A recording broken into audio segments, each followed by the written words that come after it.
Olá, meu nome é Marcelo Lopes. Estamos aqui juntos mais uma vez para estudar a Palavra de Deus. Hoje nós teremos mais um tema de grande importância no mundo religioso. E o estudo de hoje será sobre o derramamento do Espírito Santo nos moldes das chuvas temporãs e das chuvas seródias.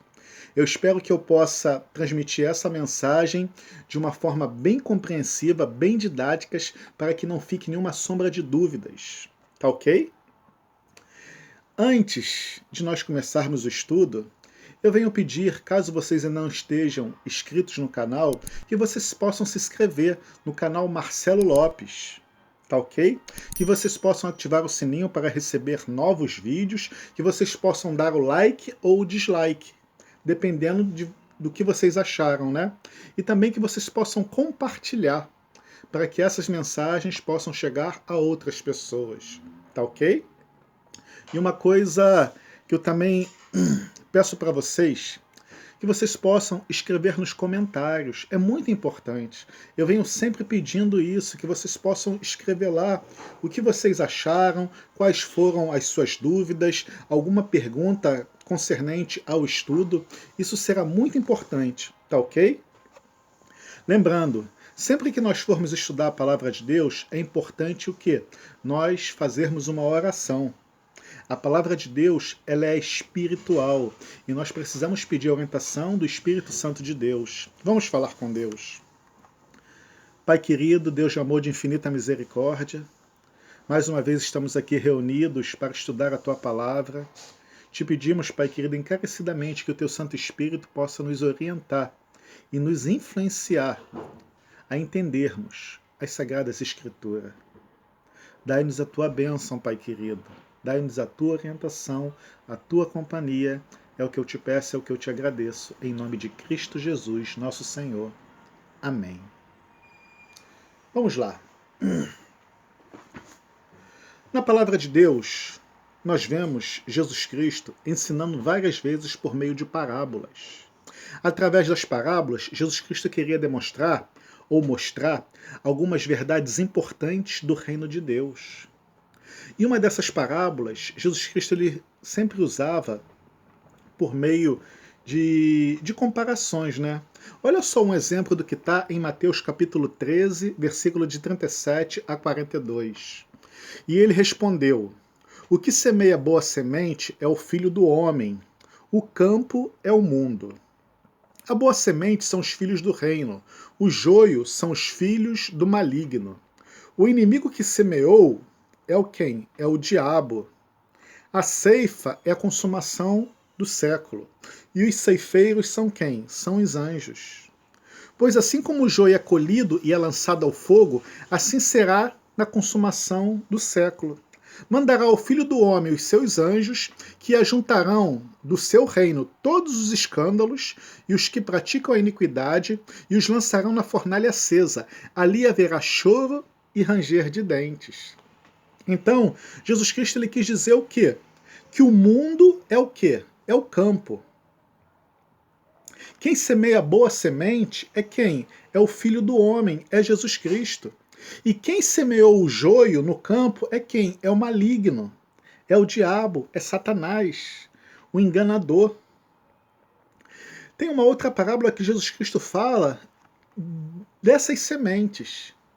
Diz que existe 4 tipos de semente. A semente não. Existe 4 tipos de solo onde a semente foi semeada. Uma semente caiu à beira do caminho, uma outra semente caiu entre espinhos, uma outra semente caiu entre as rochas e uma outra semente caiu em boa terra. Então Deus ele procurava, por meio dessas ilustrações, demonstrar, né, verdades do reino dos céus. Ok? Vamos lá então. Por meio dessas comparações, dessas ilustrações, dessas parábolas, Jesus Cristo ele queria mostrar para a sua igreja algumas coisas importantes. Embora Jesus Cristo não tenha falado uma parábola sobre as chuvas temporã e as chuvas seródias, vocês vão entender na palavra de Deus o que significam essas chuvas. Olha só. A chuva temporã e a seródia são usadas na Bíblia como um termo simbólico do derramamento do Espírito Santo. E eu espero que, através desse estudo, possa ficar bem claro na mente de vocês, tá ok? Esses termos estão relacionados com o quê?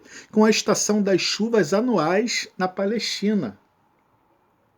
A chuva temporã caía durante o outono, no tempo de semear a terra, garantindo assim a colheita do inverno. Sem essa chuva, a semente não germinava. Por isso, essa chuva era necessária para fazer brotar a semente. Agora, olha só, a chuva seródia. Ela caía durante as primeiras semanas da primavera, antes da colheita. Ela era necessária para fazer com que a plantação amadurecesse para a colheita. Em algumas traduções, essas chuvas são chamadas de chuva mansa, chuva forte, chuvas de outono e chuvas de primavera, ou as primeiras chuvas e as últimas chuvas. Quer dizer, esses nomes estão falando sobre o mesmo assunto. Simbolicamente, a chuva temporã significa o derramamento do Espírito Santo que aconteceu no início da igreja primitiva, em Atos capítulo 2. Essa manifestação do Espírito Santo veio para germinar a semente do Evangelho que estava sendo semeada em todo o mundo. Lembrando que o campo é o quê? O campo é o mundo. Foi isso que Jesus Cristo quis dizer.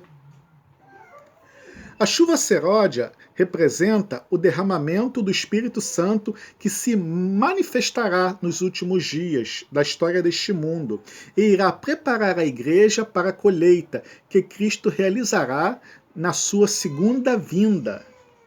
Cremos que a chuva seródia é um acontecimento futuro. No entanto, é possível que individualmente recebamos respingos dessa chuva. A chuva temporã capacitou os apóstolos para realizar a sua obra prodigiosa. A chuva seródia será um dos maiores acontecimentos da história da igreja e tem dois propósitos principais. Primeiro, fortalecer o povo de Deus para enfrentar o tempo de angústia e estar em pé durante as 7 últimas pragas. E o segundo propósito, capacitar a igreja para dar o último alerta a esse mundo caído, terminar a obra da pregação. A promessa da chuva seródia, com o dom do Espírito Santo, foi dada aos cristãos sob condições especiais. Nós temos que entender o que? A chuva temporã, ela caía preparando a terra e a semente para que ela pudesse o que a semente? Para que a semente pudesse germinar e crescer. E isso aconteceu o quê? Essa chuva temporã, ela aconteceu na época apostólica, que foram as primeiras chuvas, quando o evangelho foi o quê? Disseminado em todo o mundo. Ok? Isso é muito importante. Lembrando, o povo de Israel no passado deveria se fechar para que eles não fossem corrompidos.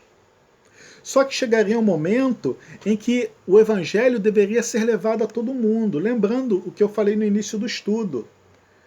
Em ti serão benditas todas as nações. Quer dizer, quando Deus ele fez esse chamado para Abraão, não era um chamado exclusivista. Era um chamado que para formar uma nação, e essa nação deveria levar o evangelho que a todo mundo. Ok? A chuva temporã foi a chuva que aconteceu na época apostólica, aonde desceu o derramamento do Espírito Santo, né? Ali no Pentecostes, a igreja foi revestida de poder, e esse mesmo derramamento irá acontecer no final, só que um derramamento muito maior. Tanto é que vem falando aqui, ó, uma das traduções dessas chuvas, vem falando que da chuva mansa e vem falando de uma chuva forte. Para finalizar a obra de Deus na Terra, o mundo chegando próximo dos 8 bilhões de pessoas vai precisar de uma chuva forte, um aguaceiro do Espírito Santo. Se na época apostólica, com uma mensagem, quase 3.000 almas foram ganhas para o reino de Deus, e numa outra mensagem, quase 5.000 almas, vocês imaginem no mundo hoje o que acontecerá. Abrindo um parêntese, o que fará com que o evangelho do reino entre em alguns países fechados do mundo? Países como a Coreia do Norte, onde tem uma ditadura muito forte, países muçulmanos. Vocês sabiam que tem vários testemunhos de mulheres que se converteram ao cristianismo? Elas foram expulsas de casa, elas perderam o seu marido, elas perderam a guarda dos seus filhos e ficaram com uma mão na frente, outra atrás. Como a palavra de Deus ela conseguiria entrar nesses lugares? Países comunistas, países fechados, através do Espírito Santo de Deus. E através desse estudo, eu espero que fique muito claro para vocês a importância do batismo do Espírito Santo para finalizar a obra de Deus. Por mais que a tecnologia esteja avançada nos dias de hoje, né? Nós fazemos reuniões pelo Zoom, nós podemos falar, né, através do WhatsApp com pessoas em qualquer lugar do mundo sem pagar um valor exorbitante por isso tudo. Nós podemos fazer conferências, né, com várias pessoas de várias partes do mundo conectados. Mas não é a tecnologia que irá finalizar a obra de Deus na Terra. O que vai finalizar a obra de Deus na Terra é o povo de Deus cheio do poder do Santo Espírito de Deus. E isso está relatado aonde? No livro de Apocalipse, capítulo 18, versículo 1 e 2. Olha só o que diz o livro de Apocalipse, capítulo 18, versículos 1 e 2.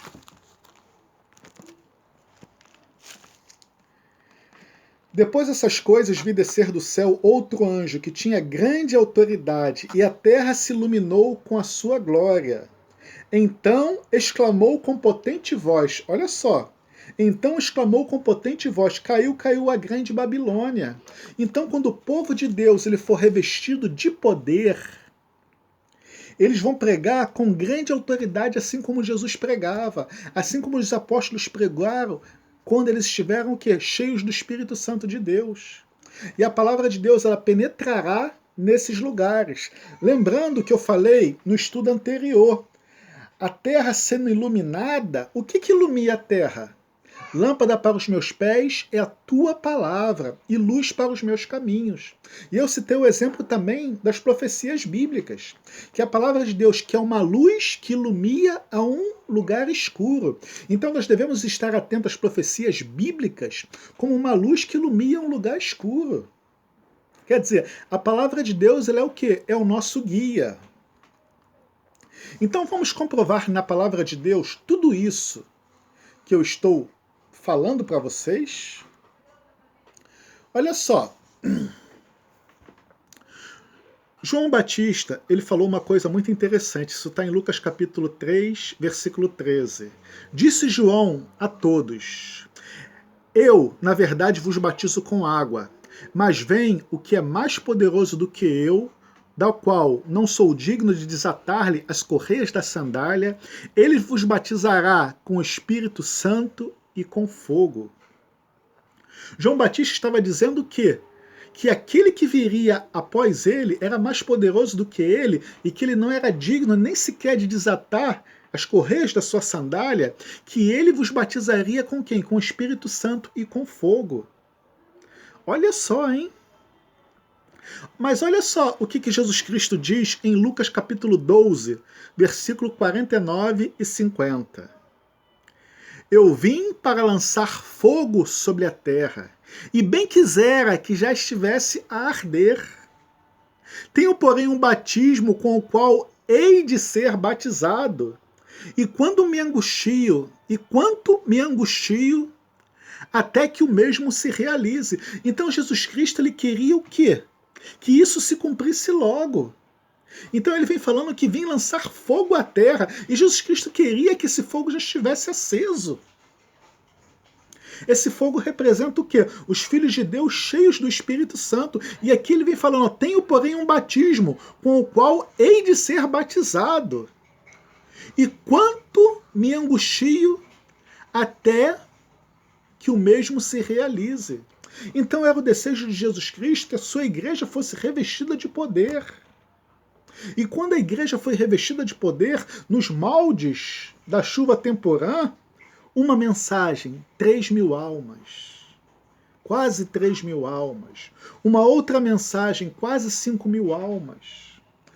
O poder do Espírito Santo, que tem a função de convencer o mundo, olha, foi importantíssimo. Eu posso falar, mostrar argumentos convincentes, mas se o Espírito Santo não convencer, é tudo o quê? Tudo em vão. Esse é um papel dele. E quando ele vier convencer ao mundo do pecado, da justiça e do juízo, e guiaria o povo de Deus a toda a verdade. Isso é muito importante. Agora, olha só, Jesus Cristo ele queria que esse fogo já tivesse aceso, já tivesse ardendo dentro dos corações de seus discípulos. Agora, olha só, tem um texto muito importante que quando eu lia, eu tinha uma outra compreensão e que vocês possam passar a ter a compreensão exata. Ele está em Mateus capítulo 7, versículo de 7 a 11. Olha só o que diz. Pedi e dar-se-vos-á. Buscais e achareis, batei e abrir-se-vos-á. Pois todo o que pede recebe, e o que busca encontra, e a quem bate abrir-se-lhe-á. Ou qual dentre vós é o homem que, se porventura o filho lhe pedir pão, lhe dará pedra? Ou se lhe pedir um peixe, lhe dará uma cobra? Ora, se vós que sois maus, saber dar boas dádivas aos vossos filhos, quanto mais o vosso Pai que estás nos céus dará boas coisas ao que lhe pedirem. Quando eu li esse texto, dava a entender que Deus supriria as nossas necessidades materiais, as nossas necessidades físicas, né? Mas quando nós vamos a um texto paralelo que fala sobre o mesmo assunto num outro evangelho, no evangelho de Lucas, olha só o que diz. Lucas capítulo 11, versículo de 9 a 13. É uma repetição do que está em Mateus capítulo 7. Olha só. Por isso vos digo, pedi e dar-se-vos-á. Buscais e achareis. Batei e abrir-se-vos-á. Pois todo o que pede recebe, o que busca encontra. E a quem bate, abrir-se-lhe-á. Qual dentre vós é o pai que, se o filho lhe pedir pão, lhe dará uma pedra? Ou se lhe pedir um peixe, lhe dará, no lugar de um peixe, uma cobra? Ou se lhe pedir um ovo, lhe dará um escorpião? Ora só, esse versículo 13, que é o mais importante. Ora, se vós que sois maus saber dar boa dádivas aos vossos filhos, quanto mais o Pai Celestial dará o Espírito Santo àqueles que lhe pedirem. Então, esses dois textos, eles estão falando sobre o quê? Sobre o batismo do Espírito Santo. Quanto mais o vosso Pai Celestial dará o Espírito Santo àqueles que lhe pedirem. Agora, aqui tem uma coisa muito importante que vem dizendo aqui. Olha quantas vezes vem usada a expressão pedir, batei. É uma coisa que nós devemos clamar e pedir a Deus constantemente para que essa promessa possa ser feita, que Deus possa derramar o seu Santo Espírito para que a obra possa ser o que? Finalizada. Lembrando que o primeiro texto que eu li para vocês vem falando o quê? Em relação à ceifa. Olha só, a ceifa é a consumação do século e os ceifeiros são o quê? São os anjos. Quando nós estudamos sobre a volta de Jesus Cristo, nós vemos o quê? Que Jesus Cristo ele não coloca o pé nessa terra. Ele não coloca o pé nessa terra, ele fica nas nuvens. Quem é que desce aqui para levar os salvos? São os anjos. Por isso que diz que os anjos são quem? São os ceifeiros. E isso é muito importante. Então, aqui em Lucas capítulo 11, fala que nós devemos pedir, nós devemos buscar, e se nós buscássemos, nós iríamos o que? Achar. Se nós batêssemos a procura, nós iríamos o que? Ter a porta aberta. E vem falando aqui, olha só, qual pai que dentre vós um filho lhe pedir o pão, lhe dará o quê? Quer dizer, o que Deus mais deseja é derramar o seu espírito sobre a sua igreja, revestir ela de poder para que essa obra seja finalizada. Lembrando, uma das últimas coisas que Jesus disse em Mateus capítulo 28, ide por todo mundo e pregai o evangelho do reino a todas as nações, batizando-os em nome do Pai, do Filho e do Espírito Santo. Fazei discípulos. O mais importante do que batizar é fazer discípulos. Quando você faz um discípulo, você faz um seguidor, você acompanha, você instrui. É o que eu estou procurando fazer por intermédio desses vídeos, instruir, fortalecer, aumentar a compreensão de vocês em relação à palavra de Deus sobre esses assuntos tão importantes. Agora, uma outra coisa que vem falando muito importante, olha só, para que vocês tenham uma ideia agora em relação a essa chuva, se essa chuva realmente é a chuva do Espírito Santo, a chuva temporã e a chuva seródia. Zacarias capítulo 10, versículo 1, diz uma coisa muito importante. Olha só, pedi ao Senhor chuva no tempo das chuvas seródias. Ao Senhor que faz as nuvens de chuva, dá aos homens aguaceiro, e a cada um a erva do campo. Então vem falando assim, ó, pedi ao Senhor a chuva no tempo que? Das chuvas seródias. Ao Senhor que faz as nuvens de chuva e dá aos homens o que? O aguaceiro. Qual seria essa chuva? Qual seria esse aguaceiro que Deus queria dar aos homens? Ele se encontra em Isaías capítulo 44, versículo de 3 a 4. Olha só. Porque derramarei água sobre o sedento e torrentes sobre a terra seca.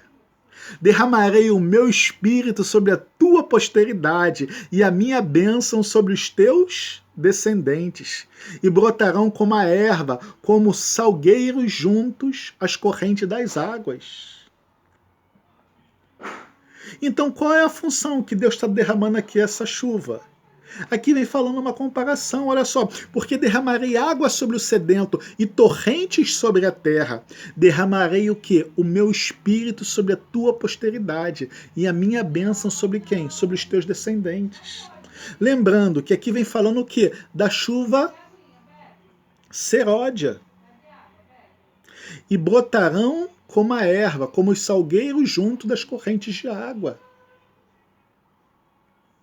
Então aqui esse texto de Isaías vem falando que essa água, esse aguaceiro que Deus pretende dar é o quê? Derramarei o meu espírito sobre a tua posteridade. Isso é o quê? É muito importante. Agora, para que a gente tenha uma compreensão mais clara sobre isso que nós estamos falando, eu peguei alguns textos aqui que falam da chuva seródia. Olha só, um dos requisitos para que você pudesse receber esse aguaceiro, segundo a palavra de Deus. Deuteronômio, capítulo 11, versículo de 13 a 14. Diz assim, ó. Se diligentemente obedecerdes a meus mandamentos que hoje vos ordeno, de amar ao Senhor vosso Deus e de o servir de todo o vosso coração e de toda a vossa alma, darei as chuvas da vossa terra a seu tempo, as primeiras e as últimas, para que recolhais o vosso cereal e o vosso vinho e o vosso azeite.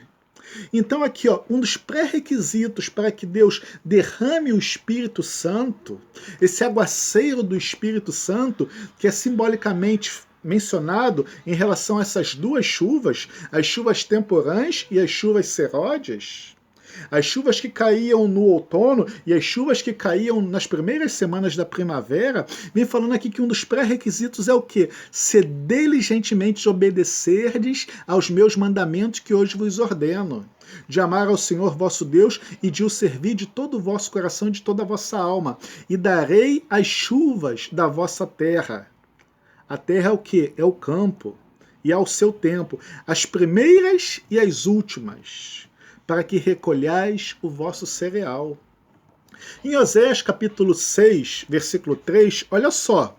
Conheçamos e prossigamos em conhecer ao Senhor. Como a alva, a sua vinda é certa. Ele descerá sobre nós como a chuva seródia que rega a terra. Então aqui, esse texto aqui de Oséias é muito importante porque ele vem falando em relação à volta de Jesus Cristo e ele vem falando sobre a chuva seródia que rega a terra. Porque a igreja ela precisa ser revestida de poder.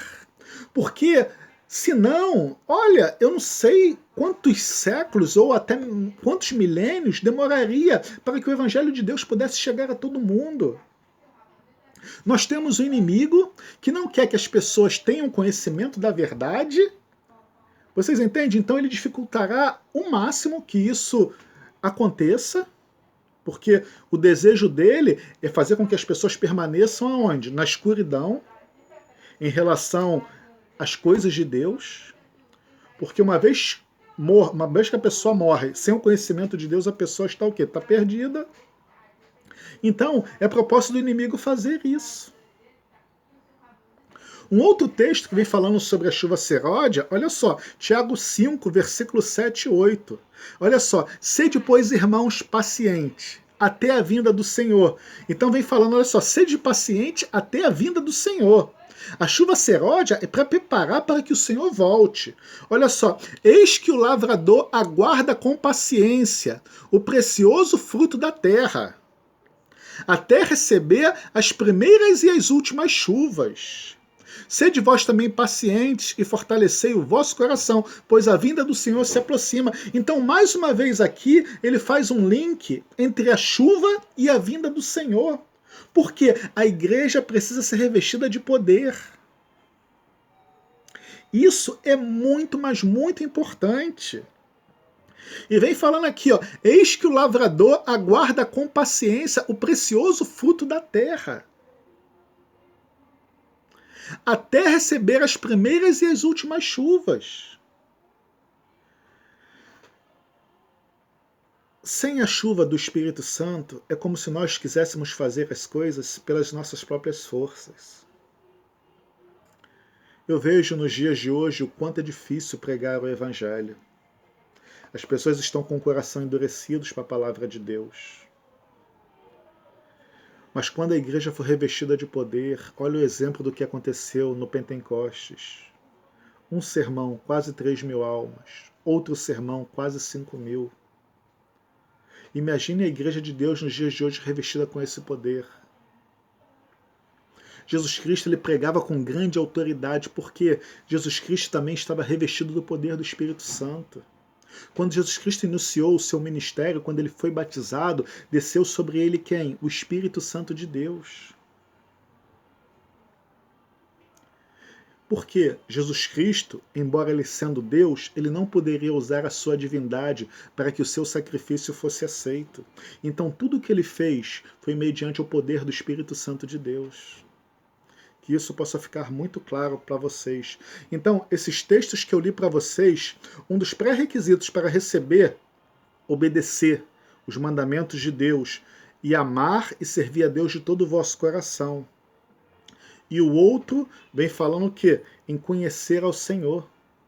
Nós devemos conhecer ao Senhor, passar tempo na sua presença. Tem um movimento muito importante que está acontecendo pelo mundo, chamando Momentos a Sós com Cristo. Esses Momentos a Sós com Cristo, ele tem 3 pilares. O primeiro pilar é aprender a falar com Deus através da oração. O meu pastor, Edson, que tem 26 anos de ministério, nesse primeiro exercício, desses Momentos a Sós com Cristo, foi uma experiência muito complicada para ele.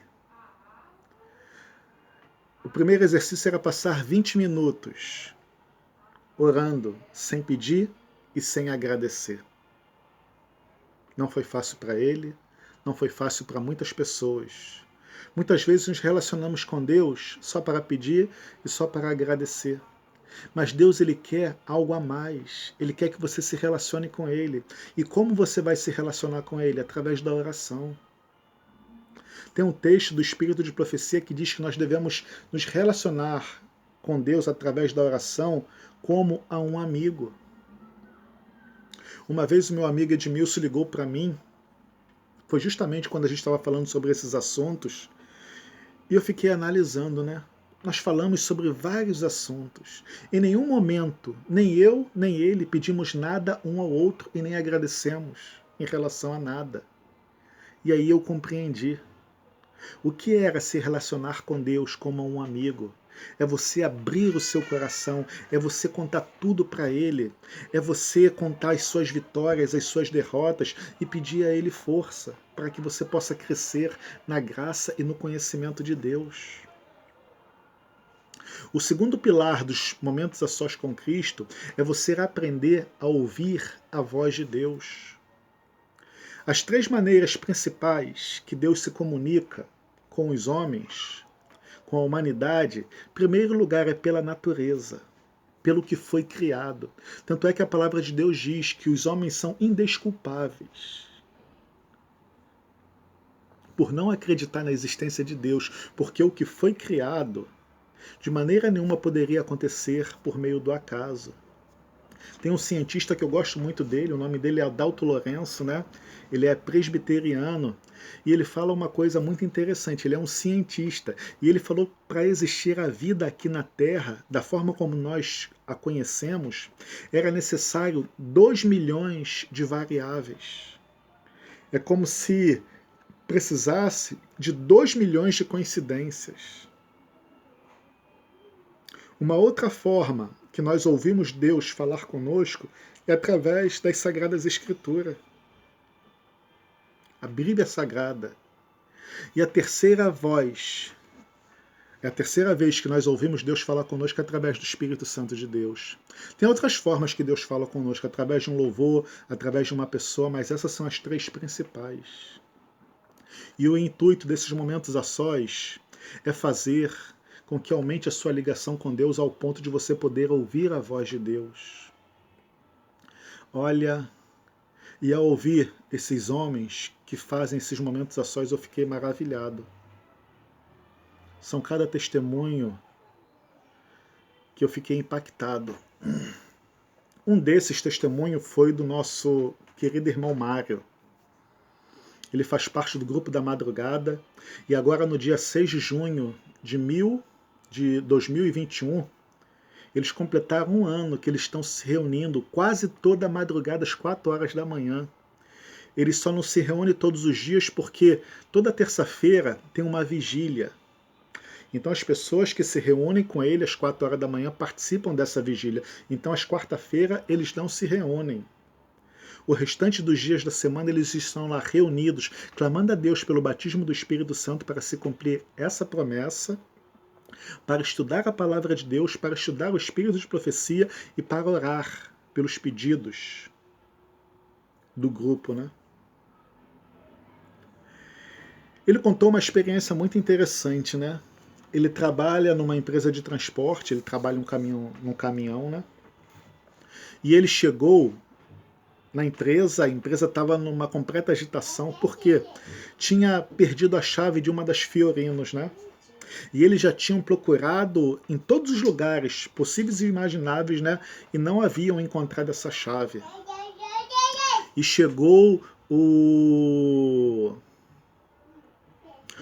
gerente e fez a pergunta para ele se ele havia visto a chave da Fiorino que estava desaparecida. Eles precisavam desse veículo para fazer as entregas ou algo assim do tipo.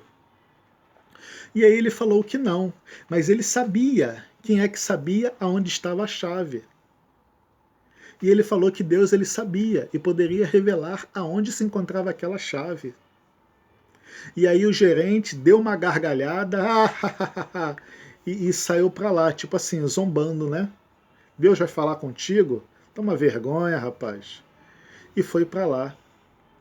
Esse querido irmão Mário, que é um dos anciãos da igreja lá de Salvador, Bahia, ele foi conversar com Deus. Ele explicou para Deus o que estava acontecendo. Deus ele já sabia, mas ele quer que a gente se manifeste, ele quer que a gente diga tudo o que está acontecendo, né? E ele falou, né?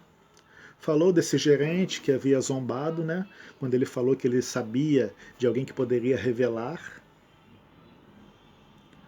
E aí, quando ele terminou a oração, veio à mente do Mário que ele pegasse a chave da outra Fiorino. E ele obedeceu. Foi lá, pegou a chave da outra Fiorino. Aí uma outra pessoa perguntou se ele iria sair com o carro. Ele falou que não. Ele pegou a chave lá, foi lá dentro da Fiorino, abriu o carro e sentou no banco. E aí ele ouviu Deus falando com ele que era para ele olhar no freio de mão, né? Pediu para que ele olhasse para a direita, e quando ele olhou, ele viu a chave entre o banco e entre aquela partezinha ali onde fica o freio de mão. E ele pegou a chave e ele foi lá para mostrar para o gerente: aqui, ó, o meu Deus me revelou aonde estava a chave e eu estou dando ela aqui para você. Que testemunho, irmãos. Que testemunho.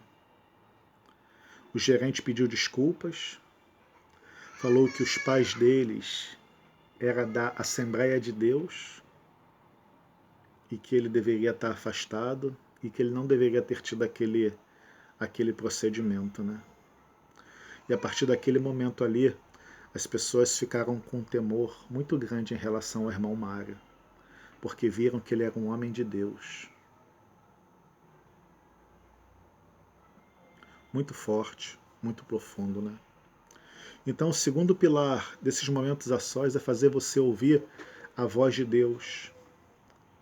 Assim como Abraão teve certeza de que aquela voz era a voz de Deus, mesmo pedindo uma ordem absurda, que era sacrificar o seu filho, Abraão ele tinha certeza que era a voz de Deus e ele foi até o final, porque ele relacionava-se com Deus. Tanto é que a palavra de Deus ela diz o quê? As minhas ovelhas ouvem a minha voz. As ovelhas de Jesus reconhecem a voz de Deus. É muito importante isso.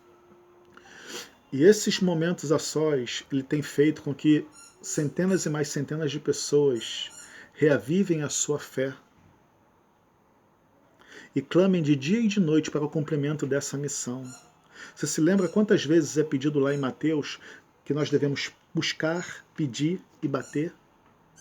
É sinal que nós devemos o quê? Clamar a Deus para o cumprimento da promessa. E isso é muito importante, meus queridos irmãos. Para que Jesus possa voltar, a sua igreja tem que ser revestida de poder. Apocalipse 18, versículo 1 e 2. A terra sendo iluminada com a glória da palavra de Deus.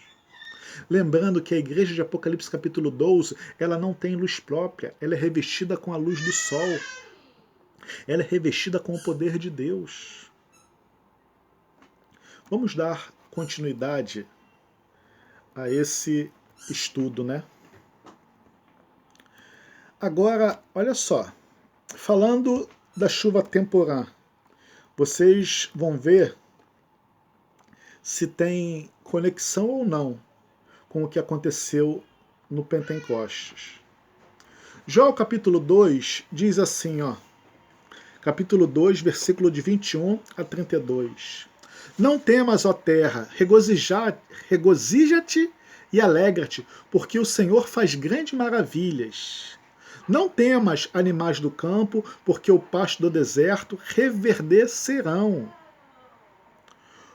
Porque o arvoredo dará o seu fruto, e a figueira e a vide produzirão o quê? Com vigor. Alegrai-vos, pois, filhos de Sião, regozijai-vos no Senhor, vosso Deus, porque ele vos dará em justa medida a chuva. Olha só, Deus vos dará em justa medida o quê? A chuva. E quando nós lemos lá em Isaías, a chuva é o quê? O derramamento do Espírito Santo. Regozijai-vos no Senhor vosso Deus, porque ele vos dará em justa medida a chuva.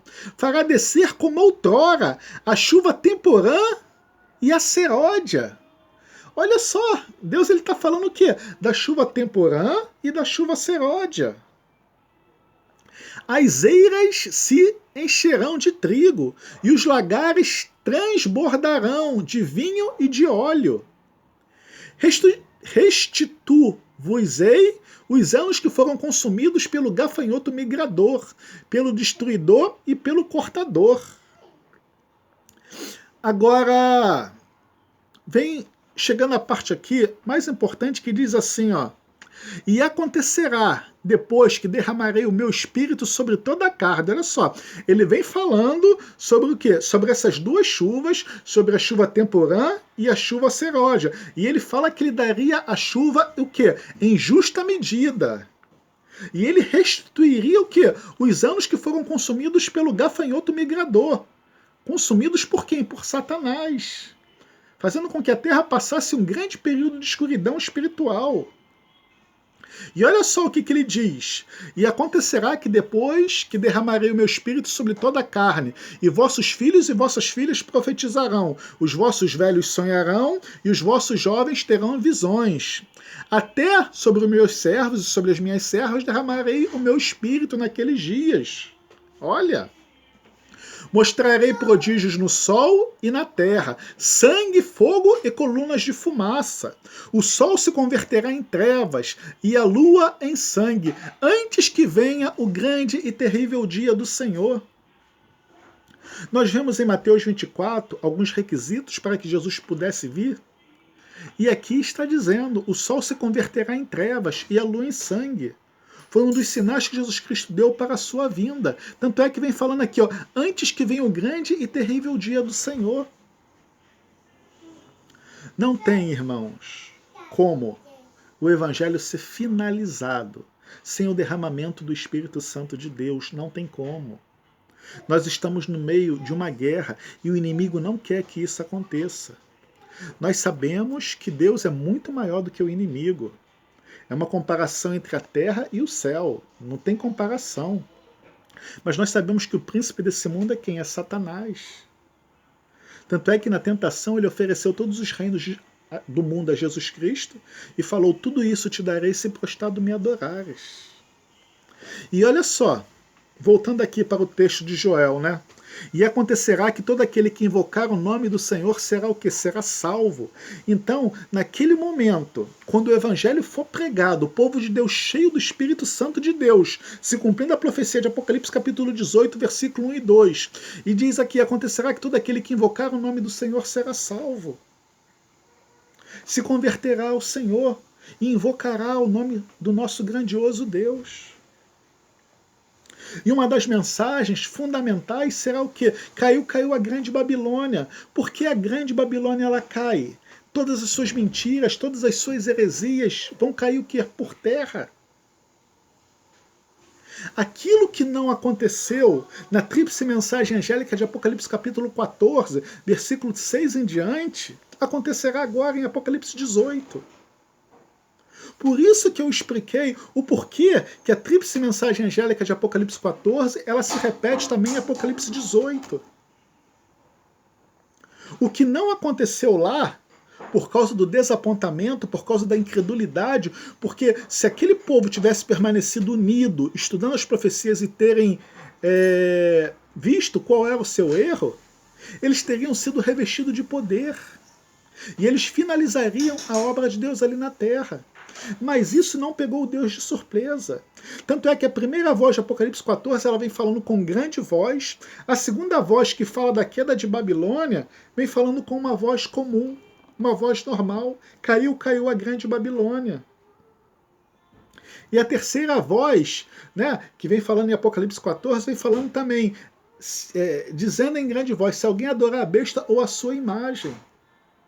O poder que estava faltando lá em Apocalipse 14 é o poder que está tendo aqui em Apocalipse 18. Tanto é que Apocalipse 18, ela fala uma coisa muito, muito maravilhosa no versículo 2. Diz assim, ó: então exclamou com potente voz dizendo. Porque o povo de Deus ali, cheio do Espírito Santo de Deus, o evangelho iluminando toda a terra. Olha, Deus fará maravilhas para convencer os corações. E aí vai se cumprir o que está escrito o quê? Em Joel capítulo 3, olha só. Lançai a foice, porque está madura o quê? A seara. Vinde e pisai, porque o lagar está cheio, e os seus compartimentos transbordam, porquanto a sua malícia é grande. Multidões, multidões no vale da decisão, porque o dia do Senhor está perto, no vale da decisão. O sol e a lua se escurecem, e as estrelas retiram o seu resplendor. Olha só o que vem falando logo após a igreja ser revestida de poder, porque o derramamento do Espírito Santo é Joel capítulo 2. Em Joel capítulo 3 vem falando desse momento solene. Multidões, multidões no vale da decisão. De qual lado ficar? Do lado de Deus ou do lado do inimigo? Se vocês ficarem do lado do inimigo, vocês vão ter um pequeno momento de tranquilidade. Mas logo em seguida será derramado o quê? As 7 últimas pragas. Se vocês ficarem do lado de Deus, o que vai acontecer? O inimigo ele fará uma grande perseguição, qual nunca houve, desde que houve mundo até então. Jesus Cristo ele falou isso. É muito importante. Se eu não me engano, o livro de Daniel também fala desse momento. Haverá uma perseguição qual nunca houve. E aí acontecerá a quarta voz de Apocalipse 14. Bem-aventurados os mortos que desde agora morrem no Senhor. Muitos ainda darão a vida para testemunhar em relação ao Deus que eles acreditam. Então, joga por terra essa heresia de que a igreja vai ser arrebatada. Olha, a palavra de Deus diz que todos nós iremos juntos para o céu. Diz que os vivos não precederão os que dormem. Então todos nós iremos para o céu juntos. É por isso que eu falei uma coisa muito importante. Olha só, não tem lógica. Se a igreja está no céu, quando Jesus Cristo volta para buscar a sua igreja, a igreja desce de novo para depois ir para o céu de novo, aonde elas já estavam. Não tem lógica, não tem coerência. O que tem coerência na palavra de Deus é o que Jesus Cristo disse. O nosso amigo Lázaro dorme e vou despertá-lo. É por isso que Jesus Cristo vai vir para despertar os mortos. E aí todos nós iremos para o céu. Isso é muito importante. Então, Joel capítulo 3 vem falando assim, multidões, multidões no vale da decisão. De que lado estar? É por isso que a palavra de Deus ela fala algo muito importante, olha só. E o evangelho do reino será pregado a todo mundo em testemunho a todas as nações. Por que em testemunho? Vocês terão que tomar uma decisão. Quando eu li aqui também, Deuteronômio capítulo 31, fala uma outra coisa muito importante em relação ao livro da lei. Que ele deveria ser colocado o quê? Ao lado da arca, para servir o que? De testemunho. Olha só, tomai esse livro da lei e ponde-o ao lado da arca da aliança do Senhor, vosso Deus, para que ali esteja por testemunha contra ti. Então, o livro da lei deveria ser colocado ao lado da arca, para servir de testemunho. Contra quem? Contra ti. Ela vai servir a teu favor ou contra você. Se você ficar do lado de Deus, ela ficará a seu favor, porque você foi alertado. Agora ela ficará contra você em qual situação? Se você não dá crédito ao que está escrito. Então, cada um vai ter que tomar o que? A sua decisão. Agora, voltando para o que está escrito em Joel capítulo 2, que o Senhor derramaria o seu espírito sobre toda a carne. Olha só, uma coisa muito importante que comprova isso que eu estou falando. Se encontra no livro de Atos, capítulo 2, versículo de 14 a 21. Olha só, se o que aconteceu ali no Pentecostes, se não estava se referindo à chuva seródia. Olha só.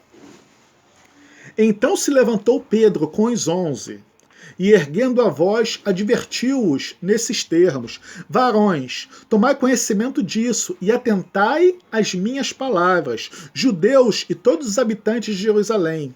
Esses homens não estão embriagados, como vindes pensando, sendo esta a 3ª hora do dia. Mas o que ocorre é o que foi dito por intermédio do profeta Joel. Olha só. O que foi dito por intermédio do profeta Joel. E o que ele fala ali? Que o Senhor derramaria em justa medida as chuvas temporã e as chuvas seródias. Olha só. Mas o que ocorre aqui foi o que foi dito por intermédio do profeta Joel. E acontecerá que nos últimos dias, diz o Senhor, derramarei o meu espírito sobre toda a carne, os vossos filhos e as vossas filhas profetizarão, os vossos jovens terão visões e sonharão os vossos velhos. Até sobre os meus servos e sobre as minhas servas derramarei o meu espírito. Derramarei o meu espírito naqueles dias e profetizarão. Mostrarei prodígios em cima nos céus e sinais embaixo na terra. Sangue, fogo e vapor de fumaça. O sol se converterá em trevas e a lua em sangue. Olha só, falando dos últimos dias. Antes que venha o grande e glorioso dia do Senhor, e acontecerá que todo aquele que invocar o nome do Senhor será salvo. É a mesma coisa que nós lemos aonde? No livro de Joel, a profecia da chuva temporã e da chuva seródia.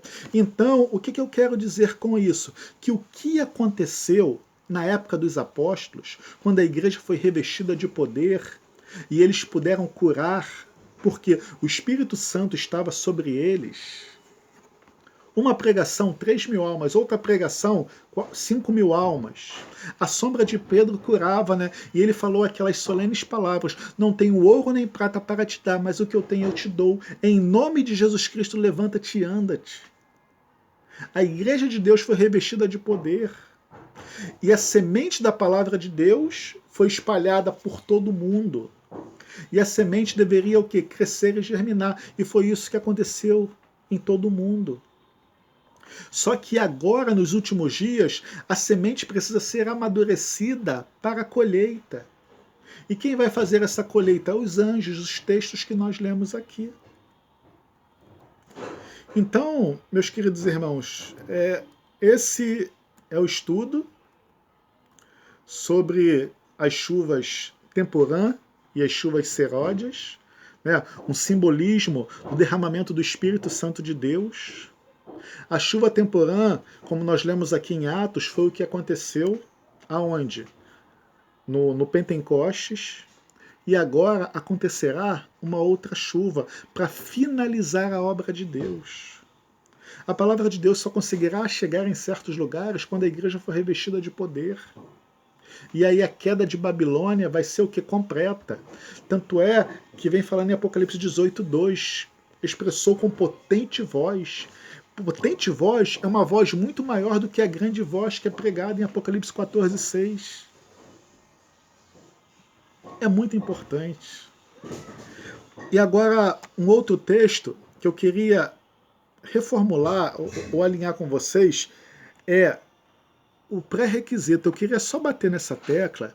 O pré-requisito para que vocês possam receber o batismo do Espírito Santo, ele está em Deuteronômio capítulo 11. Se diligentemente obedeceres aos meus mandamentos, que hoje vos ordeno, de amar ao Senhor vosso Deus e de servir de todo o vosso coração e de toda a vossa alma. A igreja remanescente, ela tem essa característica. Ela guarda os mandamentos de Deus e ela ensina a todo mundo a guardar também. Para mim, o que Jesus Cristo disse já bastaria. Em Mateus capítulo 5, versículo de 17 em diante, olha só o que diz. Mateus capítulo 5, versículo 17. Não penseis que vim revogar a lei ou os profetas. Não vim abrogar, mas vim para cumprir. Porque em verdade vos digo, até que os céus e a terra se passe, nem um i ou um tio jamais passará da lei, até que tudo se cumpra. Quer dizer, até que os céus e a terra se passem, nem um i ou um tio jamais passaria da lei, até que tudo se cumpra. Por que Jesus Cristo falou isso? Porque ele promete fazer um novo céu e uma nova terra. E quando ele fizer um novo céu e uma nova terra, de repente ele pode mudar algumas coisas, eu não sei. Mas a palavra de Deus fala que ele fará um novo céu e uma nova terra. Agora, uma coisa muito importante, diz assim, ó: aquele, pois, que violar um desses mandamentos, posto que dos menores, e assim ensinar aos homens, será considerado o mínimo no reino dos céus. Aí eu pergunto, quem viola e ensina outras pessoas a violarem também? Não são pessoas religiosas? Ele viola e ensina outros também a violarem? Agora, olha só, a palavra de Deus fala para aqueles que guardam os mandamentos de Deus. Olha que coisa maravilhosa. Diz assim, ó: aquele, porém, que os observar e ensinar, esse será considerado grande no reino dos céus. Aquele, porém, que ensinar e observar, eu observo e ensino outras pessoas também a guardar os mandamentos de Deus. E no meio evangélico, as pessoas guardam praticamente os 9 mandamentos. E só um único mandamento que as pessoas não guardam, que justamente é o mandamento que tem as 3 características de um selo dos moldes bíblicos. É um mandamento que coloca Deus no seu devido lugar, como Criador dos céus e da terra. Tanto é, Apocalipse 14, quando vem falando da pregação de um evangelho eterno, vem falando que adorai aquele que fez. Eu adoro a Deus porque Ele é o que? Ele é o meu Criador. Que Deus possa abençoar vocês. Eu pretendo postar aqui outros vídeos, é por isso que eu gostaria muito de saber o que vocês estão achando sobre esses estudos, para saber se eu dou continuidade ou não. Deixem a palavra de Deus, somente a palavra de Deus falar com vocês, como esse estudo. A palavra de Deus, olha só, na época medieval, na época, né, do período das trevas, por quê? O povo não tinha acesso à palavra de Deus, então o que as pessoas falavam, peraí, eu não tenho como confirmar. Hoje, cada pessoa, ou a maioria das pessoas, tem uma Bíblia Sagrada dentro da sua casa. Então é fácil conferir se tudo que está sendo falado realmente bate com as Escrituras. E a palavra de Deus, ela fala uma coisa muito interessante, que os bereanos eram mais nobres do que os de Tessalônica, porque eles comprovavam na palavra de Deus tudo que estava sendo escrito para ver se era assim mesmo. E eu faço um desafio para vocês, façam o que eu estou falando para vocês. Confirmem na palavra de Deus se tem algum mandamento que fala que o sábado não está mais em vigor. Agora, olhem pela ótica de Jesus Cristo querendo ensinar a verdadeira guarda do sábado. É lícito fazer o bem. O sábado foi feito por causa do homem, para o nosso bem-estar. É um prazer que eu tenho, toda sexta-feira, quando o sol está se pondo, deixar tudo relacionado a trabalho e me voltar inteiramente para Deus. Olha, é tipo assim, é como se eu tivesse tirado um jugo pesado de cima dos meus ombros e fala, graças a Deus, nesse dia eu não preciso me preocupar com o trabalho. É claro que se surgir uma emergência, eu vou fazer. Caiu uma tempestade, o telhado está caindo, as coisas estão acontecendo, eu vou deixar tudo acontecer. Jesus Cristo procurou ensinar de novo. Se uma ovelha cai num buraco no dia de sábado, você vai deixar ela morrer ali porque é dia de sábado? O sábado foi feito para o seu bem e não para o seu mal. Então Deus, ele entende que é necessário que você vá lá e tire. Então ele não vai te computar nenhum pecado. Vocês entendem? É a mesma coisa que Deus entendeu quando Davi, ele entrou, né, lá e comeu os pães da proposição, eles estavam mortos de fome. Deus é um Deus de amor. Enfim, vamos finalizar porque esse vídeo já está muito grande. Se eu pudesse, eu ficava falando aqui, olha, mas que seja feita a vontade de Deus, né? Santo Deus, amado Criador, louvado e engrandecido seja o teu nome, Pai querido. Mesmo nas minhas limitações, eu tentei fazer o meu melhor em demonstrar através desse estudo a importância da sua igreja ser revestida de poder. Assim como a igreja apostólica na época de Cristo foi revestida de poder no Pentecostes, a igreja dos últimos dias precisa receber a mesma chuva, só que numa proporção muito maior, porque hoje somos quase 8 bilhões de pessoas e o evangelho precisa ser chegado a cada habitante da terra. Pai querido, prepare um povo para receber essa chuva. Um dos pré-requisitos que eu li aqui em Deuteronômio era obedecer os teus mandamentos e te amar de todo o teu coração. Te peço também uma bênção especial sobre os momentos a sós, esse projeto que eu tenho certeza que veio da tua parte, para colocar a tua igreja para ter uma comunhão mais íntima contigo, para que ela possa testemunhar. Abençoe-os, Senhor, e que essa obra possa crescer cada vez mais, para a honra e glória do teu santo nome. Dai-nos a tua bênção, o prazer da tua companhia, e que essa mensagem possa ser compreendida. É o que eu te peço, é o que eu te agradeço, em nome de Cristo Jesus, nosso Senhor. Amém. Até logo, até um próximo estudo, para a honra e para a glória de Deus.